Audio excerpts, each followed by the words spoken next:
Hey everybody, this is Talkative Carl back again with another versus discussion video.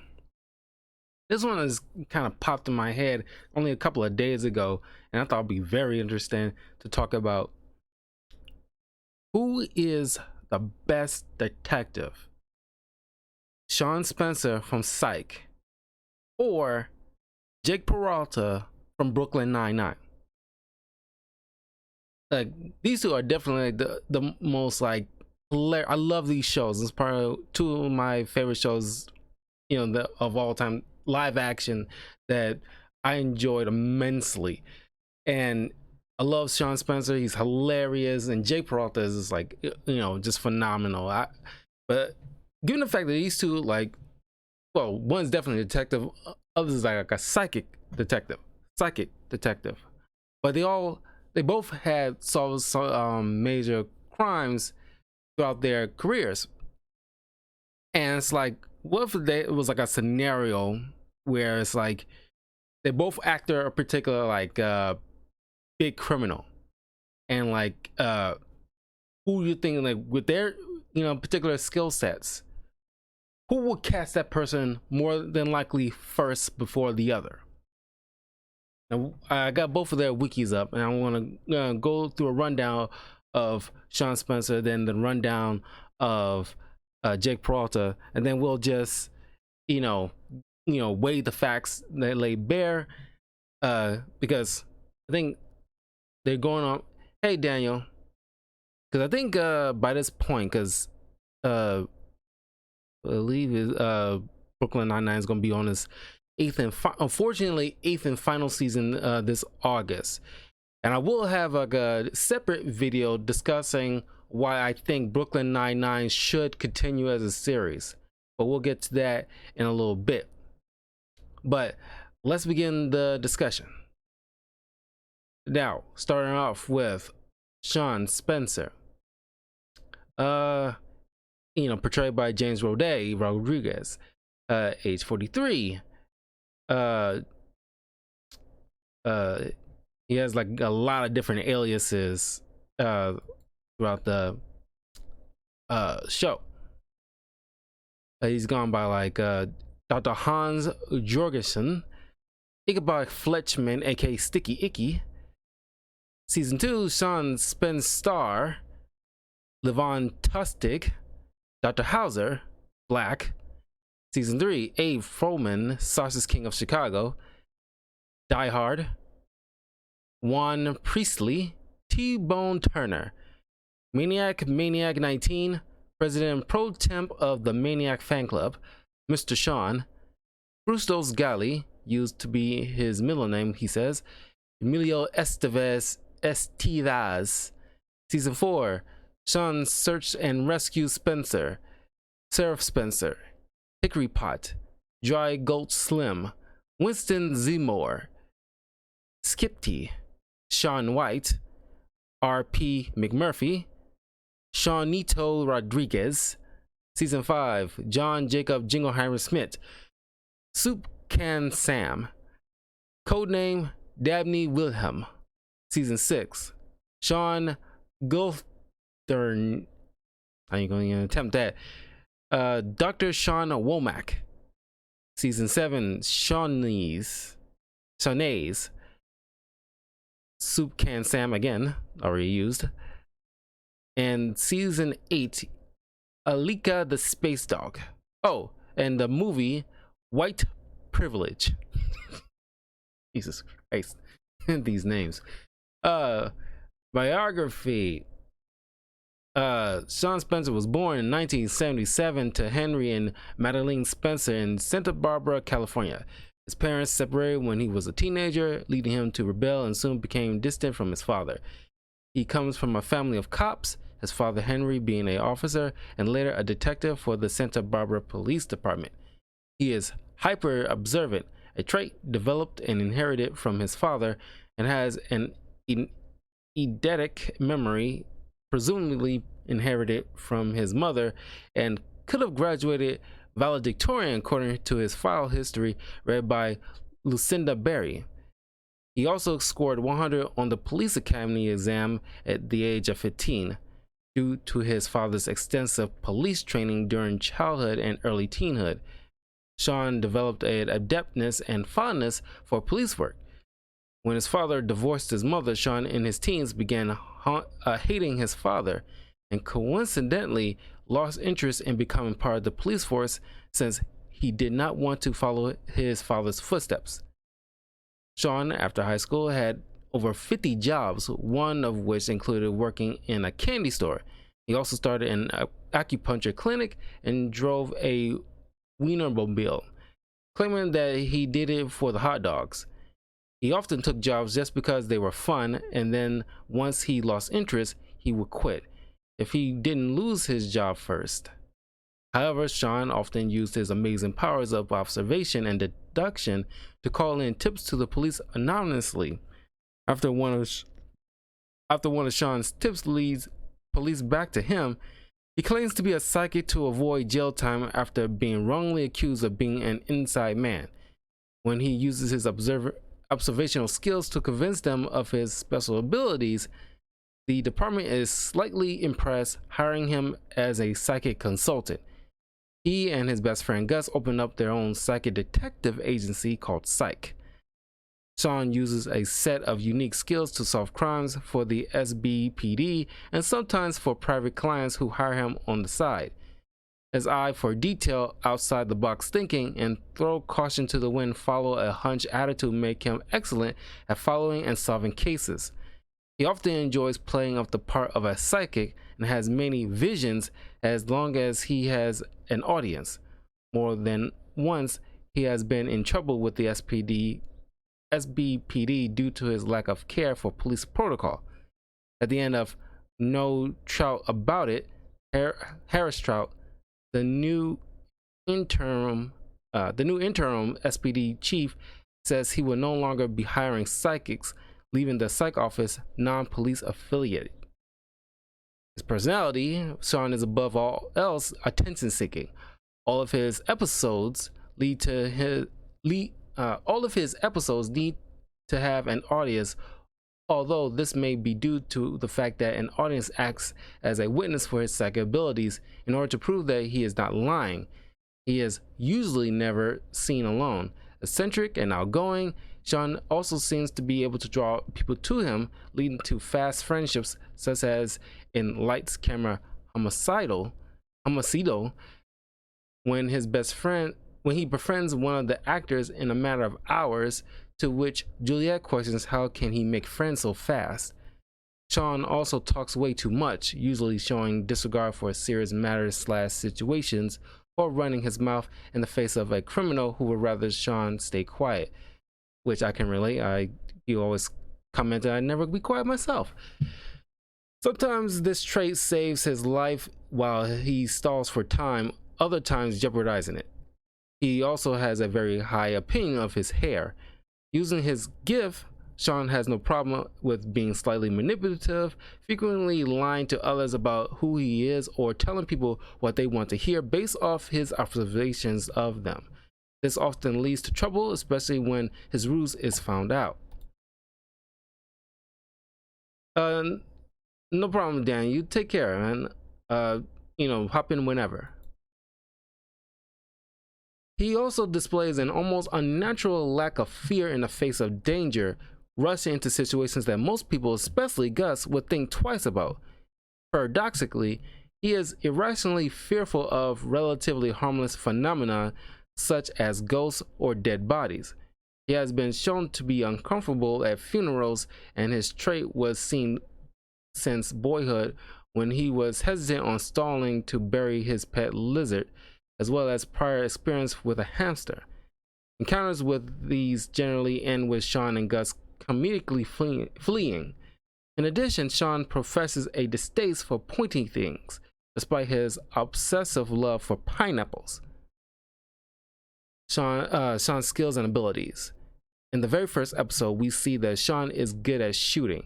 Even though he is not the most athletic or fit person, Shawn has also displayed certain physical skills at different times.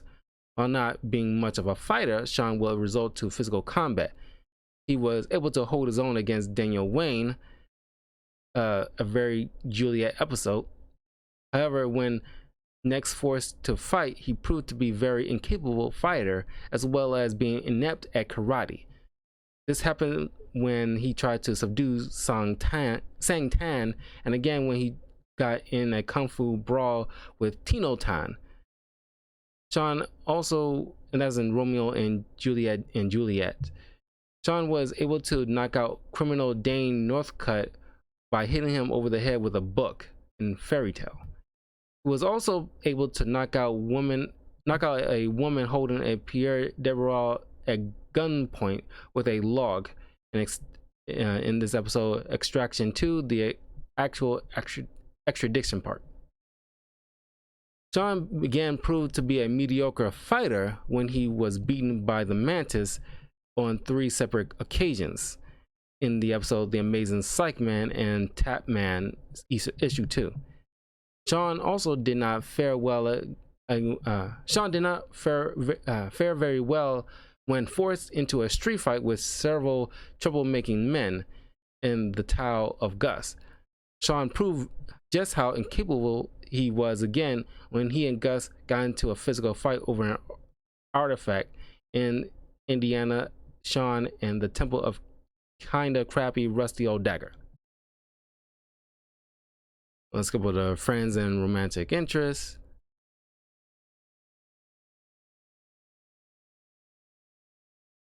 Okay. And the trivia is some trivia stuff here. When his dad asks who his hero is, Shawn says Sylvester Stallone. When other people ask, however, he says his dad is his hero. Henry and Gus are the only ones who have always known Shawn is not psychic. Later in the series, Declan Rand found out through his own means as well. It is implied that Lindsay Lakin, father Peter Wesley, and Pierre Devereaux also know his secret. Juliet eventually finds out in Deep Nups in Shawn's goodbye videos that he gives out in the series finale. Shawn starts to tell Lassiter that he is not a psychic before Lassiter can hear him confess. Lassiter stops the video and snaps the disc, not wanting to know the truth. Shawn has an eidetic tonal memory inherited from his mother, an IQ of 187, and receives an 100% on the detective test at age 15. He has had his appendix removed. He has an irrational fear of Patrick Dempsey from Grey's Anatomy. He's also jealous of his hair.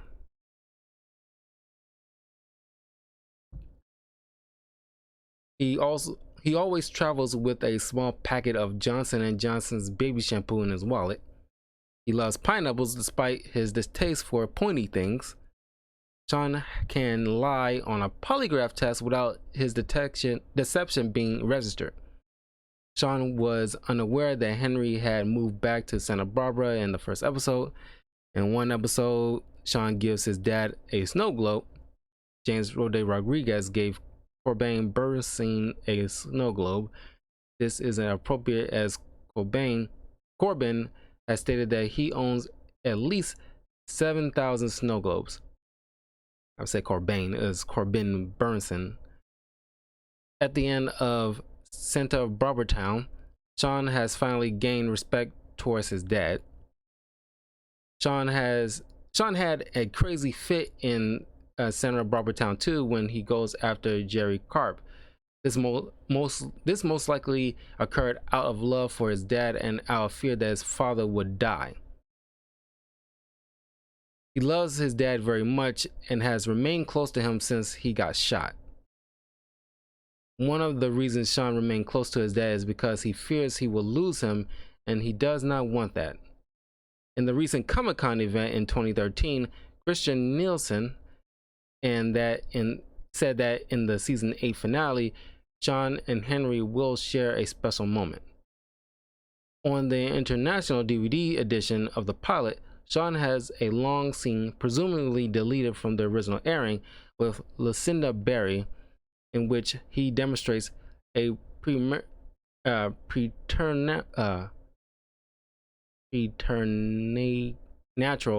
level of marksmanship, perfectly matching in precision terms all her hits on the target at the range. He continues to demonstrate this same accuracy whenever he fires a gun, though he rarely fires or uses guns.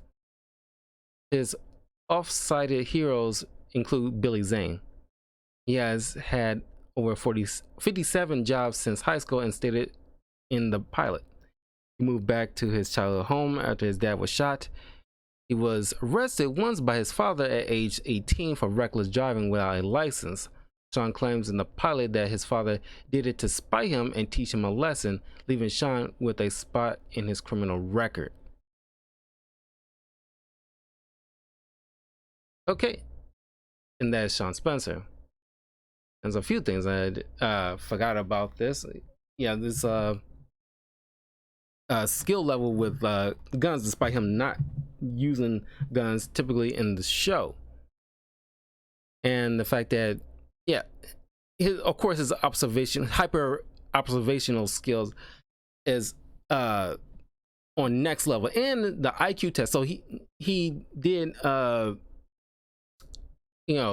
age 15 he actually scored exceptionally well, the highest, like, I don't know if it was like the highest score, but it is the highest score on a police exam as a teenager. I don't know, he just did it just to do it. So he has gifts from both his parents that made him like a very exceptional detective at later in his life. So that's something to to keep in mind, that level of skill. And despite his goofiness, it's kind of like those goofy eccentric guys that's turns out to be low-key smart. So let us go into Jake Peralta. Detective Jake Peralta. He was born, he's 39 years old, born in June 1981. The Gemini, dang it, cannot stand Geminis. Detective, he's actually is a detective, and not just a consultant. That's like the difference here already, is that one is just like a psychic consultant. He never actually, even though he tested for the police academy and all the exams and so forth, he never actually joined the department ever. And these are two different reasons. It's like New York, and then it's Santa Barbara, California.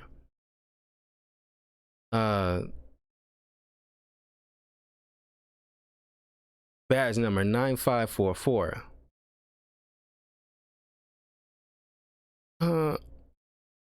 As said by Terry Jeffers, Jake Peralta is one of the 99th precinct's best detectives. He loves catching bad guys and solving puzzles. The only puzzle that he hasn't quite been able to solve is how to grow up. So like, he's pretty smart in his own right. So given the fact that he loves puzzles and outlandish pranks that is planned out very methodically, especially during those Halloween heists, more specifically. Peralta is a cop that has never been one to follow the rules too closely, perhaps because he has the best arrest record among his colleagues. He's been enabled, if not indulged, throughout his entire career. That is, until the precinct gets a new commanding officer, Captain Raymond Holt, who reminds his hotshot cop to respect the badge. Physical appearance, Jake is Ashkenazi Sephardic Jewish male with dark brown hair and brown eyes. He is often seen wearing a button-down plaid shirt, a hoodie, jeans, and at times a stylish black leather jacket. At Captain Holt's request, Jake has taken to sometimes wearing a tie. He used to wear a watch on his left wrist in the early episodes, his police badge on a chain around his neck, and started from the season 5 finale, his red ring on his left finger. Personality-wise, Jake is a very competent detective with an incredibly immature yet charming personality. He often butts heads with authority and teases his partner and later wife, Amy Santiago. He has trouble expressing his emotions, preferring to crack jokes and deflect with humor, but he usually comes around to talking about how he's feeling. He is extremely intelligent and calculating, yet his wits are most often channeled into coming up with clever wordplay instead of more detail-oriented work. Yeah, so both of these characters are, is why I'm probably drawn to them, because they, like me, joke in certain situations that other people are taking more seriously than others, and having trouble expressing certain emotions. He is a very laid-back individual. But he takes his job seriously and likes the arresting bad guys part the most. Jake clashes with Captain Hope because of the latter's I don't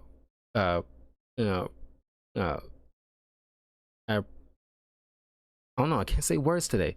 Practical. Practical. At least I'm hoping I'm right. Latter's practical, down to earth methods against Jake's wisecracking nature.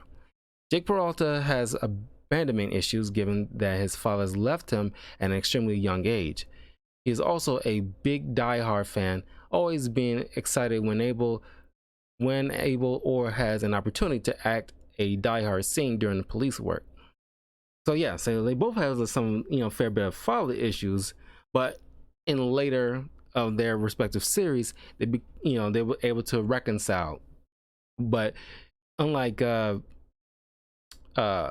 Shawn's father, who just been like a father who's like not hard on him, but just like he was grilling him out of his he's treating him his son for most of his life like on the outside looking in like like he doesn't lighten up like on his son, like like his brother always telling him to lighten up on Shawn, or his father is trying to tell him how to the way like he's raising sons, kind of like take it easy, lighten up a little bit kind of thing. But Shawn's father kind of be a little bit more, he was kind of dismissive of those two, the fact that this is my son, I know how to raise him. And it's like he's being like a dad cop instead of like a dad to him. So it's like he's a good dad, but he's kind of like he doesn't lighten up on the reins, and is forcing Shawn to almost like I read, rebel, because it's like he I don't know what the proper word for it is. I'm pretty sure there's psychologists that have a term for this, but it's kind of like like I said, he doesn't lighten up on the reins, forcing his son to like push back. So and then polar opposite, Jake's father was a habitual cheater for the longest time, throughout his childhood, and partly through his adulthood, that forces parents to divorce. And then Shawn's parents divorced on different circumstances, but it's just that this one's is more like a legitimate reason why Jake would resent his father, because he cheated. It was like a crappy thing to do, and drove his son, well, he idolized his father still until he come to realize what a crappy father he was. But he still had abandonment issues as a result of his father just being away for so long, and his father having like quite a few children on the side, one being a sister that Jake eventually gotten to know. All right, biography.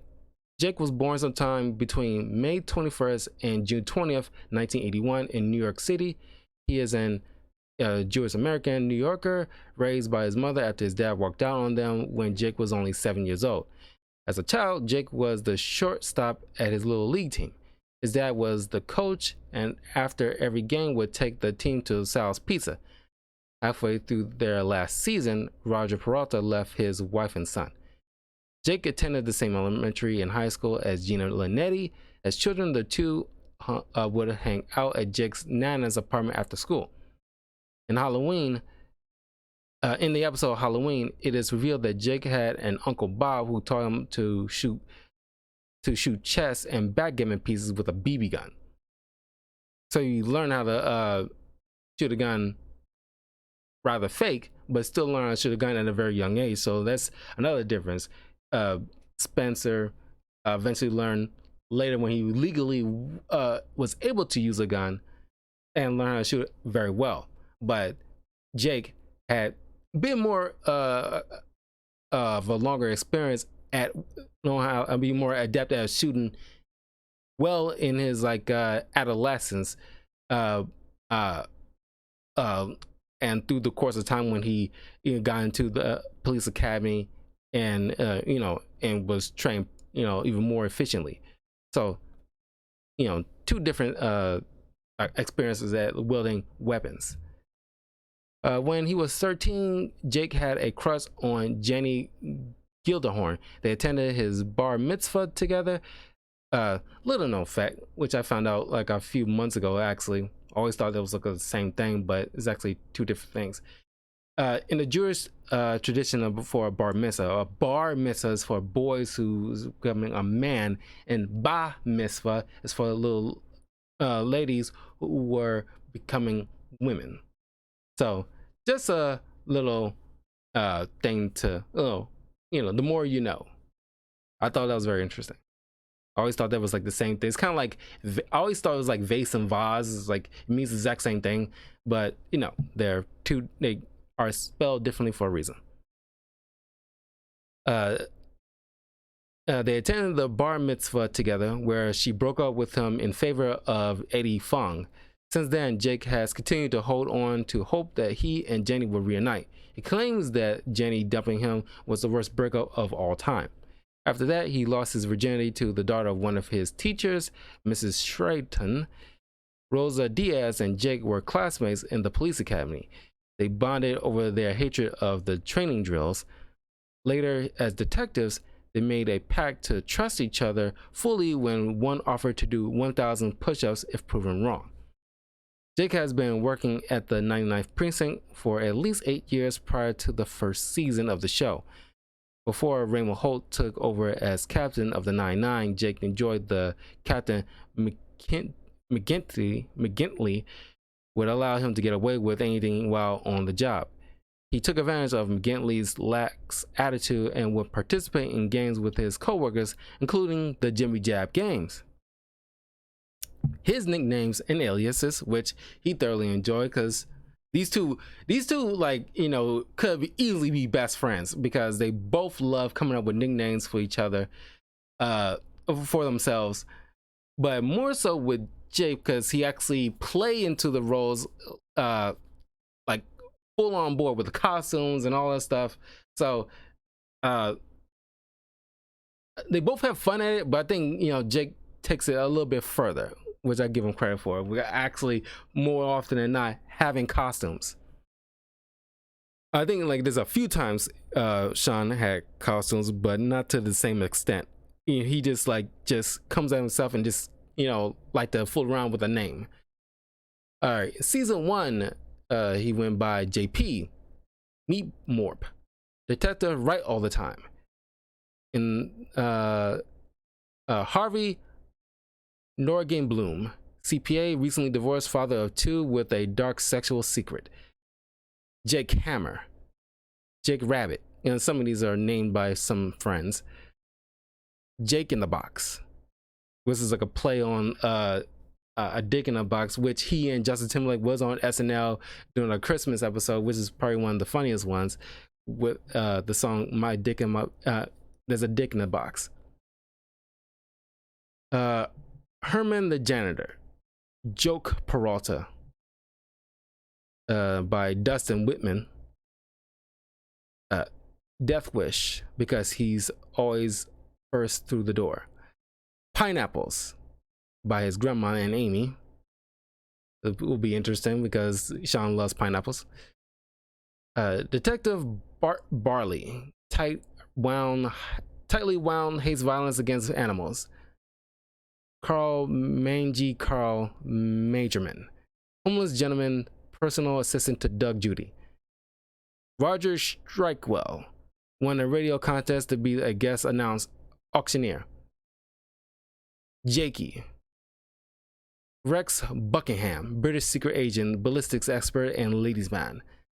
Vic Kovac, ex-Navy SEAL who is double-crossed and left for dead.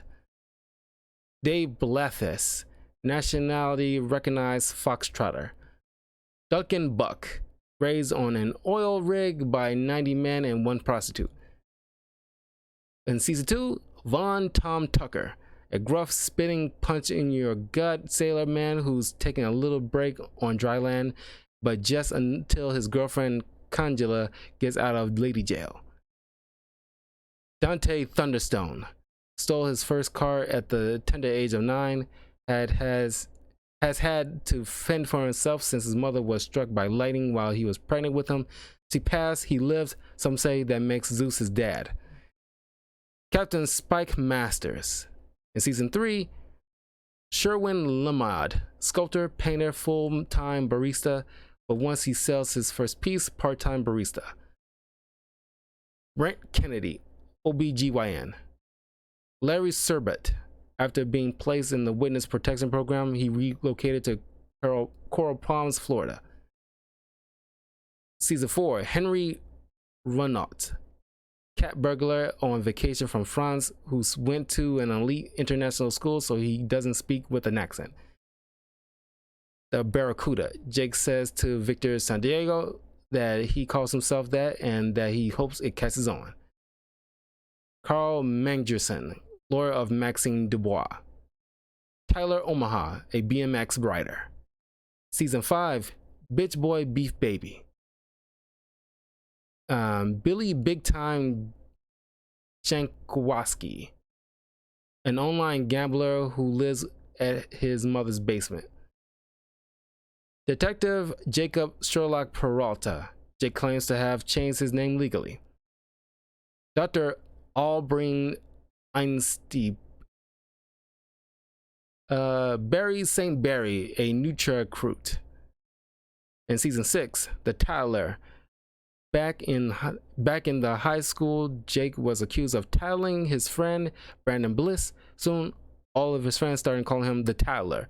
Jake spent the rest of his high school as the Tattler. However, it is later revealed that Gina was the real Tattler. Jackson Fox, NBA player, his best friends with LeBron James. Garrett has multiple personality disorder, including Tatiana, a British mischievous 7-year-old girl. The Take Back in season 7, Sean, Jake's Sean, that's Sean with S-E-A-N, not Shawn Spencer as S-H-A-W-N. Sean, Jake's criminal alias to hang out with Doug Judy's friends, sent to prison for 5 years for elder abuse. And Kevin Costner. When Cheddar was kidnapped, the kidnapper demanded Kevin bring a specific file to get the dog back. Now, when his husband endangered, Captain Hook had Jake and Kevin switch personas, and Jake went to the trade-off disguise as Kevin, which I think was probably one of my favorite disguises of his because he nailed down that persona very well. That was just phenomenal. I love that episode. Great costume.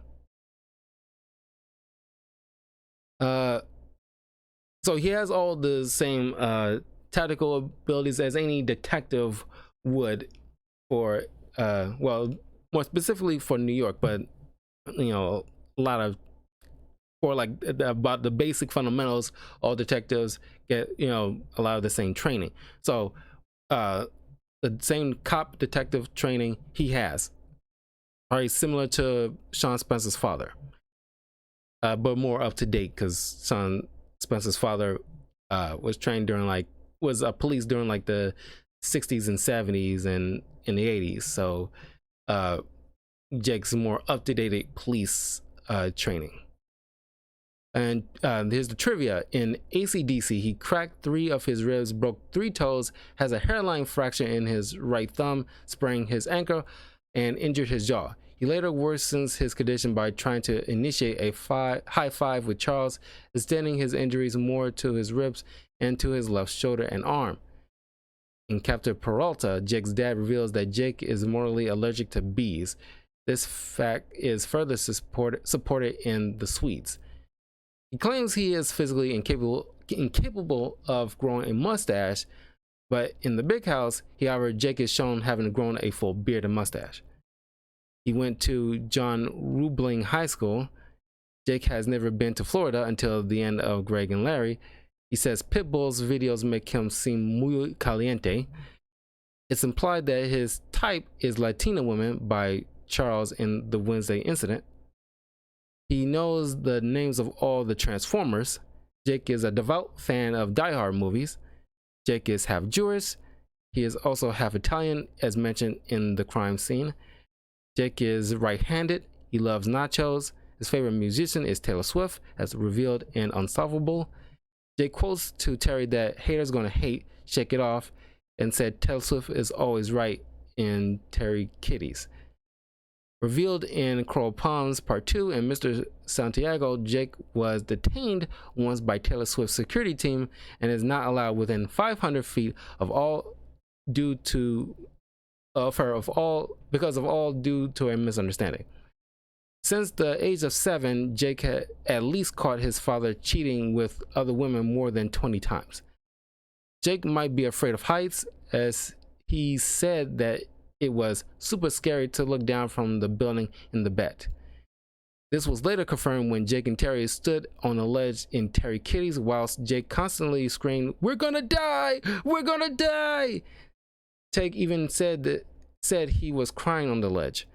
There was another moment he stood on a ledge in the episode Pimento, where he tried to save Adrian Pimento from falling. Pimento.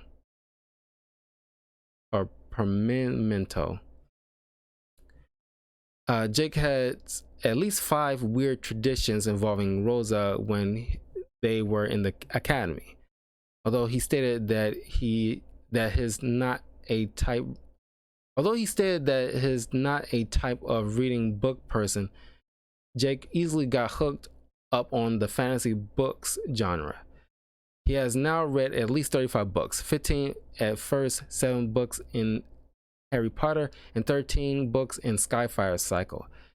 Jake has 3 half-sisters. One lives in Atlanta, Georgia, another in New York, and in the episode, the last one in the Dallas-Fort Worth Metroplex. Hearing the words, "I am proud of you," is his tear trigger. Jake's blood type revealed to be B positive in Coral Ponds Part 3. Jake says he has never used a napkin until his marriage to Amy. In Case Cation, it is revealed that Jake wears contacts.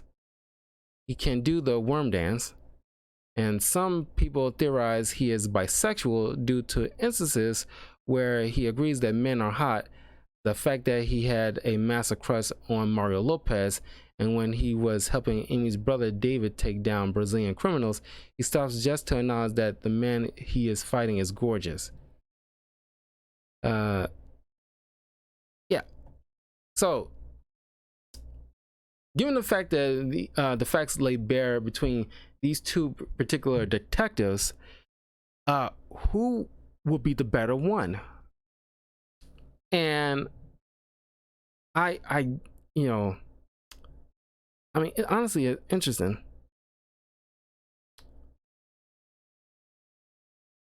One second here. Yeah. Well, Jake doesn't have the observational skills as Shawn does. But, Jake loves puzzles. And given the fact that in every, a lot of the Halloween heists, he oh, like not even just Halloween Heist. He won one, but throughout like the heist, he does show skill at planning and disguises and all the other stuff. So if let's say like they both are looking for, let's say, a jewel thief, who would find the thief before the other? Because like they both like Jake definitely would like make bets, as seen many times throughout the series, and Shawn definitely doesn't turn down challenges. So I'm pretty sure, because well, Shawn in many cases have it's been shown to like point out like the culprit that he thinks is a culprit at first, but turns out to be somebody else. And you always, well, not always, but there's been times when he says like, well, the second realm is, cloudy sometimes. The forecast can be cloudy sometimes, kind of situation, that kind of thing. So, he can be wrong at first. Whatever kind of thing he picks up on that lay bare and give him certain facts that, or at least theories that lead him to think one person might be the culprit, when it turns out to be somebody else upon further, quiet or a secret investigation. So I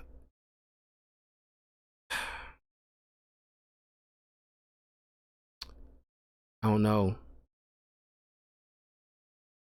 like which one of these dudes can like find like a culprit before the other.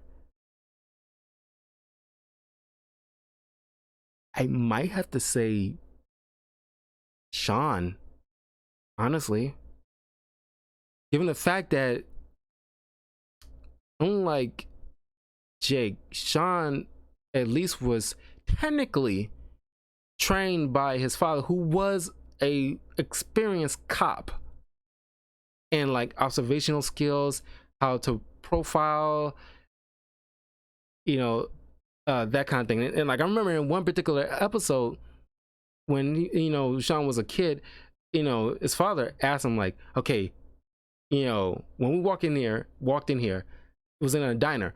When we walked in here, how many hats are that you saw in this place? And of course, he counted all the hats. Of course, he missed one, but it's that kind of thing. Like he has to be like, when he walks in the room, he has to immediately, be that observant to be that good of a detective. So it's like, as soon as like Shawn enters a room, he's like, he'll probably be immediately in control. But yeah, because the thing is, like, as good of a detective Jake is, he usually works well when like spurred on by his friends, or by with either like direct help with his friends, or he got inspired by friends, especially like in episodes like when he was in a slump and he couldn't like figure out or solve, because he got like a stack of paperwork of unsolved cases that he had gone through. It's like it's just that, yeah, he would eventually definitely solve, but that's the thing. Jake has to deal with a fair bit of like red tape. He doesn't like red tape. He just want to play out like action roles and just solve crimes just to catch the bad guy. He wants to relive action movies where you don't have to worry about all that crap. You just want to just do the job and catch the bad guy. But he has to do the paperwork too, which is the boring parts. And of course, like he goes through his fair bit of clues, like to solve puzzles and stuff like that. But Shawn would, in my opinion, will more than likely be able to solve this case well before Jake, because Jake, even though he had like, you know, the best arrest record, he doesn't do it all by himself. Neither does Shawn, but you know, Shawn for the most part is like doing most of the leg work. Because it's not like Gus is solving a lot of these stuff on his own either, because like Shawn has Gus, and for the most part Jake has like Boyle, but Boyle is no slouch when it comes to being a detective either, while Gus, you know, he's like a smart dude. He doesn't have that kind of like that mindset as Shawn does, and that experience with the whole you know, the being like, you know, like the skills beaten, not beaten, but it's like, you know, forced down his throat by his father. But it's just that, yeah, Jake, I mean Shawn, it was, you know, taught very early in the age by his own cop father. If Jake had like a cop father, because his father is like a pilot, if he had like someone like, let's say, Captain Holt as his father at that same age, I would definitely give it to Jake. But Jake was taught all that police skills later on in his life, like in like later in his teens, early 20s, while Shawn was cracking those like police, you know, scores at the highest level at like in his adolescence. Shawn Spencer would definitely would be the better detective. Shawn Spencer will be, technically, in my opinion, will be the better detective, given the facts by comparison and experience and all that stuff. Shawn would be the winner. But I'm curious to know what you guys think. Who do you think? Do you agree with me or do you disagree? Let me know in the comments below. If you're watching this on YouTube, let me know why you think that you agree with me, and why do you think you disagree with me. But don't forget to leave a like, comment, subscribe, all that good stuff to Talkative Carl on YouTube, Twitch, and Twitter. Don't forget to follow me on my Patreon. That's www.patreon.com/talkativecarl. And yeah, if you haven't like any ideas for like, you know, versus discussion that you really find interesting personally, I would definitely want to hear it, because I could definitely can like make a day talking about it. But yeah, I'll see you guys soon for more videos. Take care. Be safe, everybody.